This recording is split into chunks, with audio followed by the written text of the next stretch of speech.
for Nethermain. Thank you.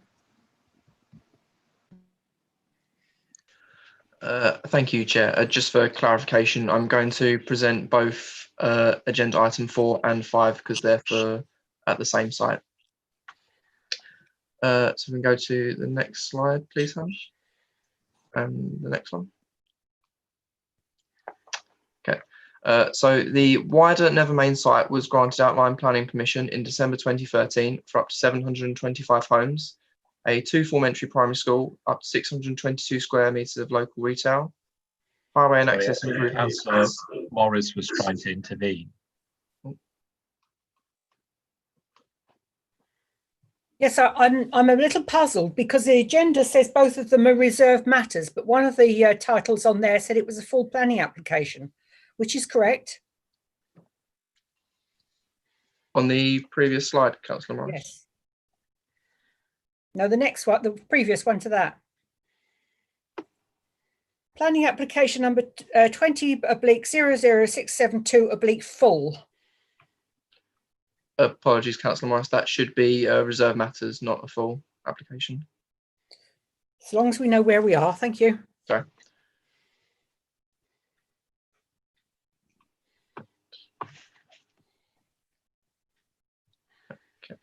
Okay. Yeah. So reserve matters for phase 1 was approved in September 2015 for 181 new homes. Phase 2 was approved in July 2017 for 192 homes with 622 square metres local retail space. Phase 3A was approved in September 2017 for 77 homes. Phase 3B was approved in May 2019 for 44 homes, and a revised Phase 2 was approved in July 2020 for 315 homes with 420 square metres of local retail space. So we can go on to the next slide, please. So the application sites comprise an area of 1.6 hectares known as Phase 3C and 0.9 hectares known as Phase 3D, and forms part of the wider Nethermain development, which occupies a total site area of 50.2 hectares. The site location plan shows the application site in context with the wider Nethermain development, and the Nethermain development is being built out in a phase-by-phase basis. Phase 1 is substantially built out and occupied. Phase 3A is also substantially built out and occupied, with the final new homes of that phase under construction, and construction of Phase 3B has commenced. So application 20/00616 REM seeks reserve matters consent for the development of Phase 3C for 43 new homes, which comprises 15 3-bed and 28 4-bed homes, associated landscaping and car parking. Application 20/00672 REM seeks reserve matters consent for the development of Phase 3D, which is for 28 new homes, comprising 8 3-bed and 20 4-bed homes, associated landscaping and car parking. The purpose of the reserve matters applications is to provide further detail on what was approved at the outline planning application stage. Specifically, further detail is provided on appearance, landscaping, layout, and scale. Means of access was previously approved as part of the outline planning application. It is worth noting to members that the outline planning permission has permission for up to 725 homes. In terms of consultations, the consultation exercise generated no representations from neighbouring properties for Phase 3C, of which 74 properties were notified along with the site and press notices, and 2 representations from neighbouring properties were received for Phase 3D, of which once again 74 properties were notified along with site and press notices. One of the concerns that was raised was for Phase 3D was with regard to fencing being erected. The fencing that was erected was on Phase 2 of the development site, and as such does not form part of the application for Phase 3D. The key considerations for these applications relate to appearance, landscaping, layout, and scale. We can go on to the next slide, please, Hannah. So in terms of appearance, phases 3C and 3D comprise traditional family housing with a mix of detached and semi-detached houses. incorporating private rear gardens and on-plot car parking with some bays for visitor parking. We can go on to the next slide. So the next couple of slides just show a couple of the floor plans and elevations for some of the houses. So go to the next one.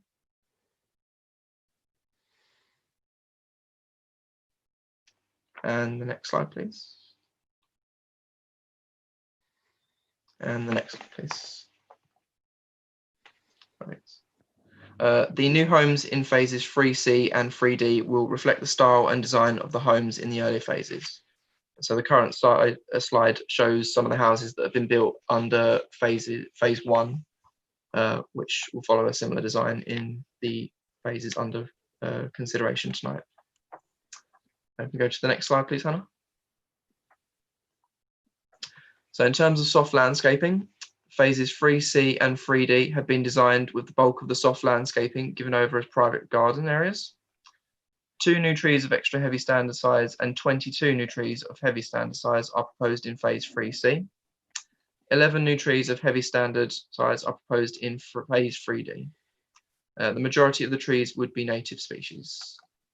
In terms of hard landscaping, the roads and pavements would be black tarmac with permeable block paving to serve the driveways and car parking spaces, with concrete paving slabs used for paths to the front doors and for rear patio areas. Boundary treatments would comprise a mix of predominantly 1.8 metre high close boarded fencing with some garden brick walls, which continues the theme established in earlier phases of the development. And go to the next slide. In terms of layout, phase 3C has a main public access road running broadly along the southern perimeter of the site with multiple north-south private style cul-de-sacs. Phase 3D has a public access road to the south of the site with the majority of the housing fronting onto north-south private style cul-de-sacs. And we go to the next slide.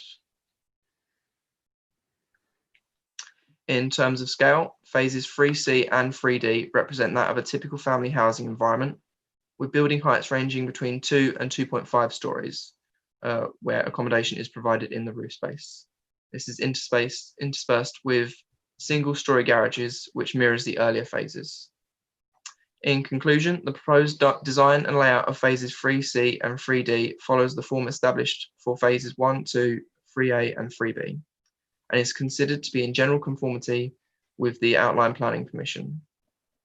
Application 20/00616 REM is therefore recommended to members for approval, subject to the conditions identified at the end of the officer report on pages 44 to 46 of the agenda pack.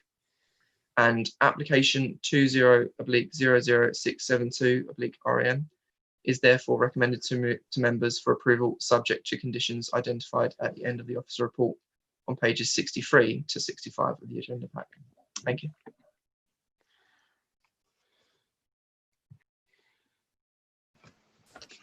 Thank you. I don't believe you've got any statements that to be read out by officers. Therefore, we will adjourn the meeting to give opportunities for members of the public to speak. The first person that's going to be able to speak is Councillor Fellows. Councillor Fellows is a ward councillor. You receive 5 minutes. Thank you. Thank you, Madam Chair. Yes, the ability to raise any objections was really been taken away from members because of the entire development was signed off in the cabinet system some considerable years ago. And most of the attention will be on planning matters. And I said at the beginning of this meeting, you may decide to kick me out because my concern is not so much on the planning applications, but by the appalling failure by Redrow to observe any on-site good building practices and totally ignoring the health and well-being of my constituents who live dangerously close to that site. The infringements are many, ranging from infringing the work hours, early morning starts, late evening finishes, infringing the Saturday, I think 1300 curfew, heavy lorries, those large trucks that come on site to remove the spoil from the site, turning up before 7 o'clock, leaving the engines running so that the drivers can keep warm, but unfortunately polluting my constituents and waking them up with their heavy, noisy vehicles. The on-site guard dog being locked, it turned out he or she, the dog, was locked in a cabin or a vehicle and crying all through the night, again disturbing the constituents' health and well-being. So much so that so many complaints went in from constituents and myself that guard was removed, and another guard with a dog was installed there. But probably the worst one for a health and safety breach, not only for my constituents, but for the on-site personnel. But hey, Redrow have got a schedule to keep to, and they would keep to that come hell or high water. You'll probably remember a long time ago, there was a oppressively couple of weeks in the summer when we would all love to get into our gardens or open the windows and the doors to get fresh air into the houses. Sadly, my constituents couldn't do that because of the development there with the deep ground boring machinery kicking up huge dust storms. Whereas my constituents would have liked to have gone into their gardens to enjoy the weather, they couldn't, because everywhere all the garden furniture was covered in dust. It got into their homes. They couldn't have their doors open. And as I said, not only is that impacting the health of my constituents, but the on-site personnel. So in case there is anyone from Redrow on this call, just to let you know that I have the Basildon Council enforcement team on speed dial on my mobile phone, and I will not hesitate to use that. And I will be making this this known to the Eastern Director, because I think it's appalling, a complete and utter disregard for my constituents. Thank you, Madam Chair. Thank you, Councillor Fellows. We now have Heather Vickers, who is the planning agent. Do we have them with us now, Kemi, please? She's joining the meeting. Thank you.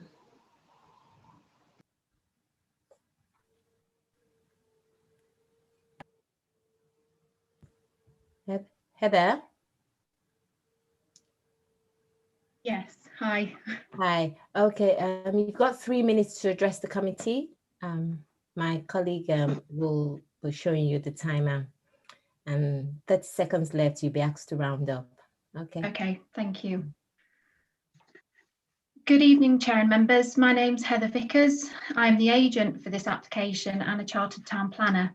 As members will be aware, the principle of developing the site was established by the Outline Planning Commission back in 2013. We're now seeking to agree matters of detail, which are layout, scale, appearance and landscaping, the latter of which is a key consideration in the 2 final phases. The development known as Westley Green is now well underway, with phases 1, 2, 3A and 3B either approved, completed or under construction. A vibrant new community is beginning to form on the site, with over 40% of homes on course to be occupied by this summer. The phases before you this evening, which are 3C and D, are the last remaining parcels of land requiring reserve matters approval. These 2 phases will deliver 71 new homes, in addition to critical electrical infrastructure required to serve the development.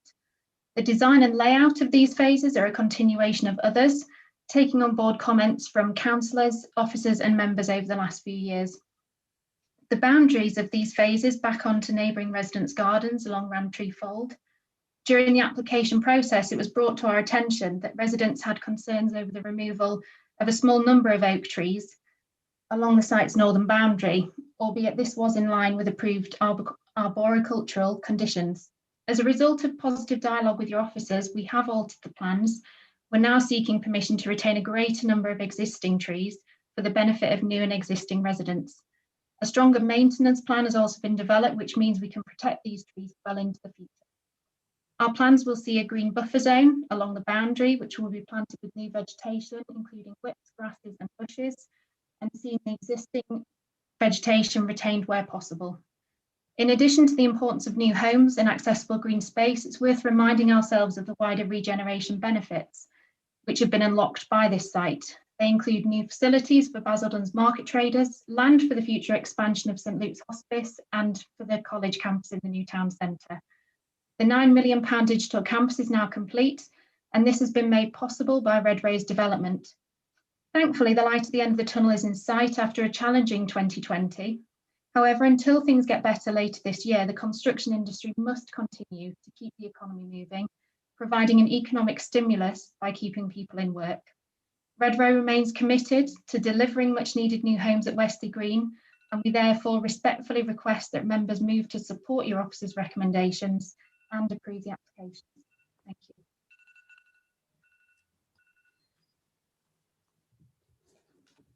Thank you. I'd now like to reconvene the meeting and ask if any councillor wishes to speak on this item. Councillor Rimmer. Thank you. After the words from Councillor Fellows and also from the agent as well, I have got some concerns that actually on page 46 of the report, it talks about the condition number 4, that they would maintain being part of the considerate constructors scheme, and in order to reduce the environmental impact of the construction phase and the impact on the amenity of neighbouring residents. I'm assuming with that dust suppression, noise suppression, the hours that they actually are carrying out construction would all be part of that equation. But the evidence that we've actually heard tonight suggests otherwise. And I think we need to put a check on this. And I think answers need to be given to the council why previous conditions that have been put on the previous phases have been ignored. So at the moment, because of the evidence presented, I am minded to vote against.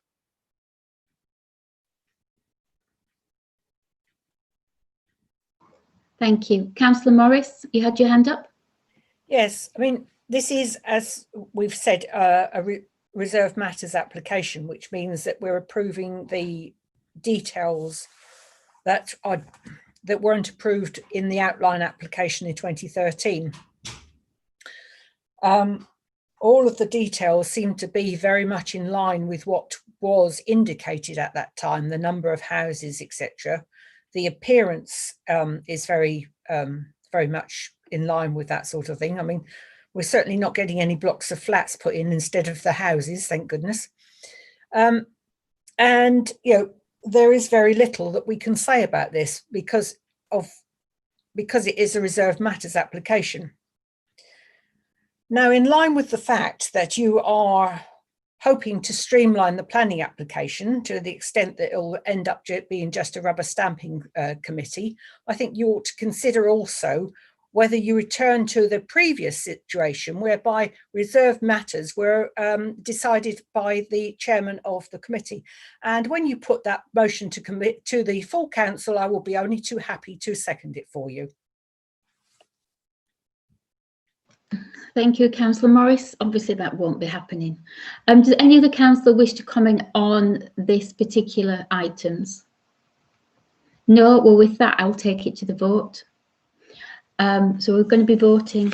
To clarify, Kemi, we're taking the vote on each of these applications separately. Yes, correct. Yes. Even though they've been presented together. Okay. So we'll look at item agenda 4 first of all. And I will be voting in favour of the recommendation. Councillor McGeorge. In favour. Councillor Morris. Favour. Councillor Rimmer. Against. Councillor Kettle. Councillor Kettle.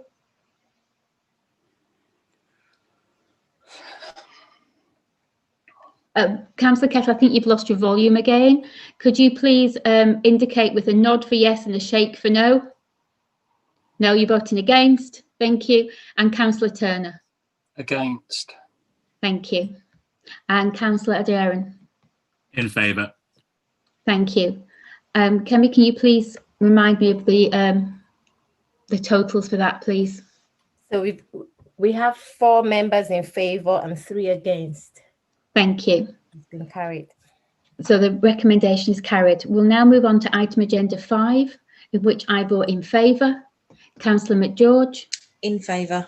Councillor Morris, Favour. Councillor Rimmer, Against. Councillor Kettle, against, Councillor Turner Against. and Councillor Adierin. In favour. Thank you, and again that is carried. Thank you all for your attendance this evening, and we will see you at the next planning committee. Thank you.